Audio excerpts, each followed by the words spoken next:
Hey,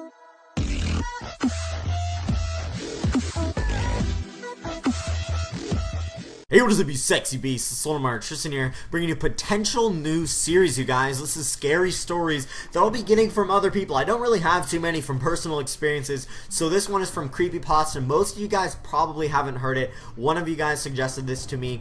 If you guys want to suggest scary stories that I should read and kind of just, voice for you guys for interesting and just commentary to share stories, because I can tell stories, and yeah, so I'm gonna get right into it. Everything was fine for the first 5 days. The subjects hardly complained about being promised falsely that they would be freed if they submitted the test, and they did not sleep for 30 days. Their conversations and activities were monitored, and it was noted that they continued to talk about increasingly traumatic incidents in their past, and the general tone of their conversations took to a darker aspect at the 4-day mark.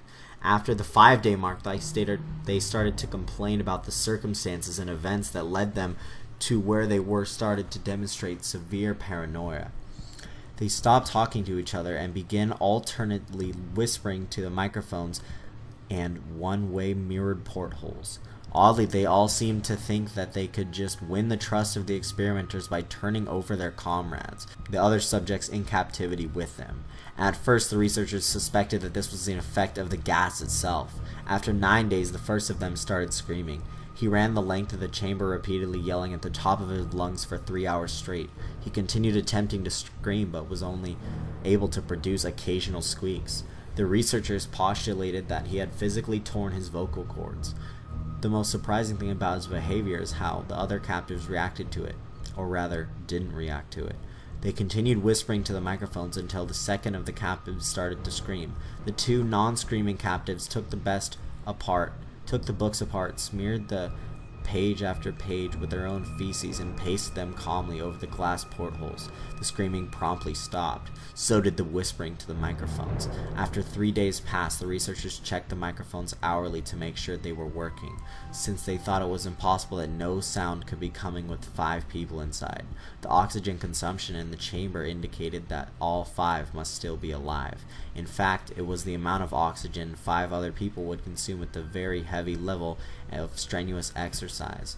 On the morning of the 14th day, the researchers did something that they would not get to the reaction from the captives. They used the intercom inside the chamber, hoping to provoke the response from the captives they were afraid were either dead or vegetables.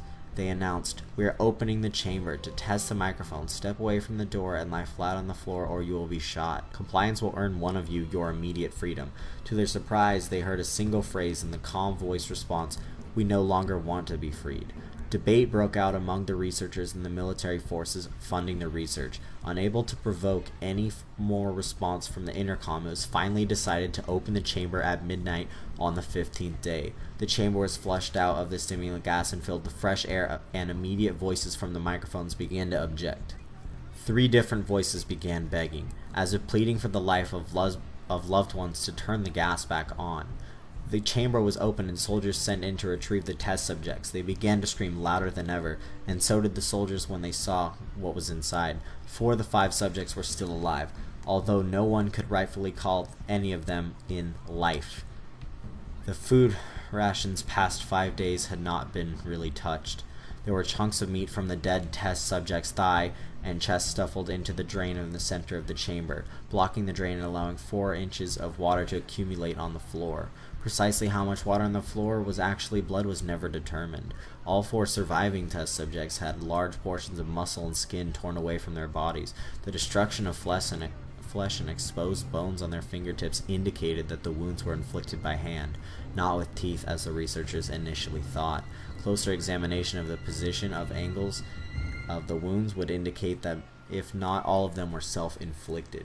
The abdominal organs below the ribcage of all 4 test subjects had been removed, while the heart, lungs, and diaphragm remained in place. The skin was most of the muscles attached to the ribs had been ripped off, exposing the lungs through the ribcage. All the blood vessels and organs remained intact. They had just been taken out and laid on the floor, fanning out in the eviscerated but still living bodies of the subjects. The digestive tract of all 4 could be seen to be working, digesting food. It quickly became apparent that were digesting their own flesh that they had ripped off and eaten over the course of days.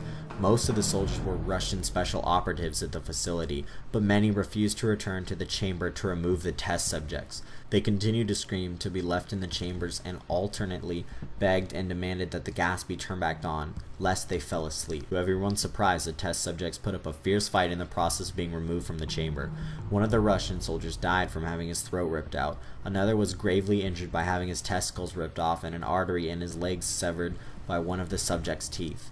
Another 5 of the soldiers lost their lives if you count the ones that committed suicide in the weeks following the incident. In the struggle, one of the 4 living subjects had his spleen ruptured as he bled out almost immediately. The medical researchers attempted to sedate him, but it proved impossible.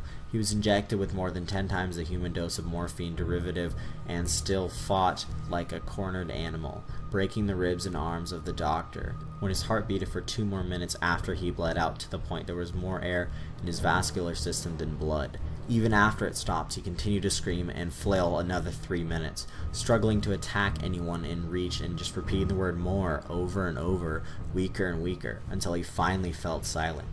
The surviving 3 test subjects had restrained and moved to a medical facility, the 2 with intact vocal cords continuously begging for the gas to be kept on. The most injured of the 3 was taken to the surgical operating room that the facility had. In the process of preparing the subject to have his organs placed within his body, it was found that he was effectively immune to the sedative they had given him to prepare him for the surgery. He fought furiously against the restraints. When the anesthetic gas was brought onto him to put him under, he managed to tear most of the way through a 4-inch wide leather strap on his wrist, even though the weight of a 200-pound soldier on that wrist as well. It took only a little more anesthetic than normal to put him under, and the instant his eyelids fluttered and closed, his heart stopped. In the autopsy of the test subjects that died on the operating table, it was found that his blood had tripled the normal level of oxygen. His muscles were still attached to the skeleton, so badly torn that he had broken 9 bones in his struggle not to be subdued. Most of them were from the force of his own muscle that exerted on them. The second survivor had been the first group of 5 to start screaming. His vocal cords destroyed, he was unable to beg or object to surgery, and he only reacted by shaking his head violently. In disapproval, anesthetic gas was brought near him. He shook his head when someone suggested reluctantly then they try the surgery without anesthetic. He did not react for the entire 6-hour procedure of replacing his abdominal organs and attempting to cover what remained of his skin. The surgeon precisely stated repeatedly that it should be medically possible for the patient to still be alive. One terrified nurse assisting the surgery said that she had seen the patient's mouth curl into a smile several times whenever his eyes met hers. When the surgery ended, the subject looked at the surgeon and began to wheeze loudly, attempting to talk while struggling. Assuming this must be something of drastic importance, the surgeon had a pen and pad fetched so the little patient could write his message. It was simple: keep cutting. The other 2 test subjects were given the same surgery, both without anesthetic as well. Although they had to be injected with a paralytic for the duration of the operation, the surgeon found it impossible to perform the operation while the patients laughed continuously. Once paralyzed, the test subjects could be only followed the attending researchers with their eyes. The paralytic cleared their system in an abnormally short period of time, and they were soon trying to escape their bonds. The moment they could speak, they were asking again for the stimulant gas. The researchers tried asking why they had injured themselves. They had ripped out their own guts and why they wanted to be given the gas again. The only response one was given: I must remain awake. All 3 test subjects' restraints were reinforced and they were placed back in the chamber, awaiting determination as what should be done with them. The researchers, facing the wrath of the military benefactors for having failed the starting goals of the project, considered euthanizing and surviving subjects. The commanding officer, an ex-KGB, instead saw potential and wanted to see what would happen if they put the gas back on. The researchers strongly objected but were overruled. In preparation for being sealed in the chamber again, the test subjects were connected to an EEG monitor and had their restraints padded for long-term confinement. To everyone's surprise, all 3 stopped struggling the moment it was let slip that they were going to be back on the gas. It was obvious at this point that all three were putting up a great struggle to stay awake. One of the subjects that could speak of humming loudly and continuously. The mute subject was straining his legs against the leather bonds with all his might, first left, then right, then left again, for some focus on. The remaining subject was holding his head off his pillow and blinking rapidly.